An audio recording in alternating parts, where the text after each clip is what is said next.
if you can speak about something that I've heard said a few times, that disability can be an issue that brings parties together that may not otherwise come together. Have you found that to be true in your work? Yes.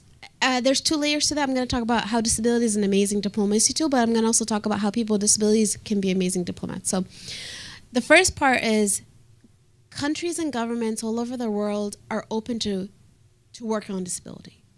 And we've seen this over and over again. So for instance, earlier in September, we were in Turkmenistan.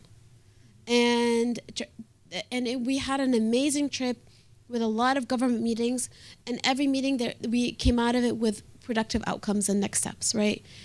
And it's hard to do that in other issue sets. So disability is a space where countries are willing to work with us on it. Let's use that, and let's work on doing good work on disability inclusion. So I think that's very much an underutilized issue.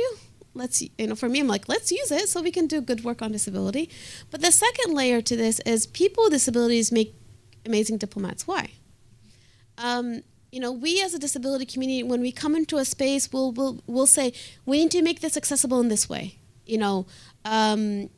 Let's make sure this room is accessible. Where's, for me, for instance, where's this person sitting? And then I don't read off of a script. And because I don't read off of a script, because I'm blind, I become more authentic, and the person becomes more human authentic, and we have an amazing constructive conversation and dialogue. And I see this over and over again with people with disabilities who are diplomat, because we have to make the space more inclusive and accessible for us. That actually creates a more human connection, which leads to people then saying, oh my God, I can also be my human self, and we can actually connect on a human level, which leads to more constructive conversation.